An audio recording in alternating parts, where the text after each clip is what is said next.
প্রতি রাতে একবার এইভাবে আলহামদুলিল্লাহ আমল করুন, পাঠ করুন।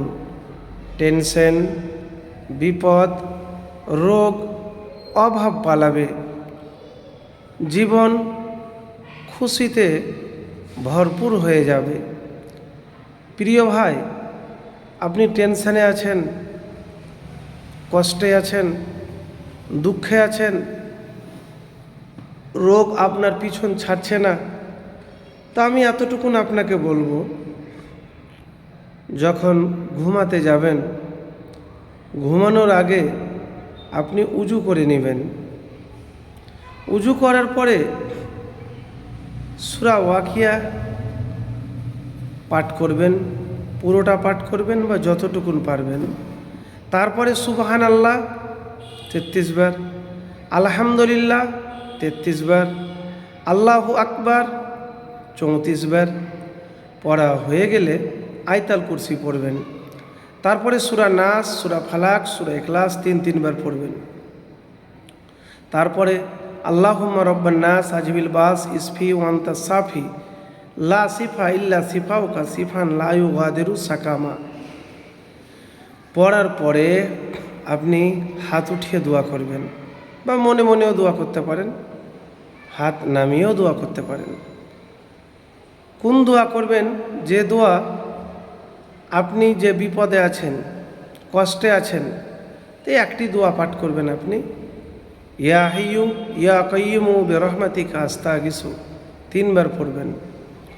তারপরে মন থেকে আপনি বলবেন আলহামদুলিল্লাহ। শব্দের অর্থ সমস্ত প্রশংসা মহান আল্লাহর জন্য। যে কোনো উত্তম আনন্দদায় এবং শুভ খবরের ভালো কিছুর জন্য এটি বলা হয়ে থাকে। পছন্দনীয় কিছু দেখলে বা শুনলে আলহামদুলিল্লাহ বলতে হয়। আবার যদি আপনার জীবনে খারাপই আসে,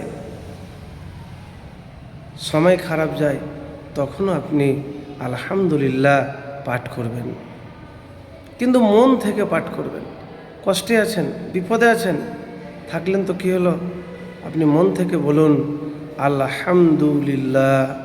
মহানবী সাল্লাল্লাহু আলাইহি সাল্লাম বলেছেন, আল্লাহর কাছে 4টি বাক্য প্রিয়: সুবহানাল্লাহ, আলহামদুলিল্লাহ, লা ইলাহা ইল্লাল্লাহু, আল্লাহু আকবার।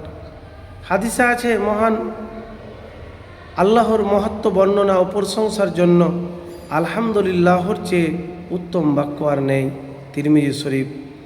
আরেকটি হাদিসে বলা হয়েছে, আল্লাহ সবচেয়ে বেশি নিজের প্রশংসা পছন্দ করেন। এর জন্য তিনি নিজের প্রশংসা করেছেন, আমাদেরও তার প্রশংসার নির্দেশ দিয়েছেন। বুখারী শরীফ। তো প্রিয় ভাই, হাদিসে বলা হয়েছে আলহামদুলিল্লাহকে সবচেয়ে উত্তম দোয়া বলা হয়েছে। মহানবী সাল্লাল্লাহু আলাইহি সাল্লাম বলেছেন, সর্বোত্তম ফজিলতপূর্ণ বাক্য হলো লা ইলাহা ইল্লাল্লাহ, এবং সর্বোত্তম দোয়া হলো আলহামদুলিল্লাহ। মহানবী সাল্লাল্লাহু আলাইহি সাল্লাম বলেছেন, আলহামদুলিল্লাহ আমলের পাল্লা পূর্ণ করে দেয়, আর সুবহানাল্লাহ, আলহামদুলিল্লাহ শব্দ দুটি আসমান ও জমিনের খালি জায়গায় পূর্ণ করে দেয়। তো প্রিয় ভাই, এতটুকুন আপনাকে বলবো, জীবনে যতই কষ্ট থাকেন, আলহামদুলিল্লাহ আলহামদুলিল্লাহ দিনে চলতে ফিরতে কেউ যদি আপনাকে জিজ্ঞেস কীরকম আছো, তখন আপনি বলবেন, হ্যাঁ আলহামদুলিল্লাহ ভালো আছি।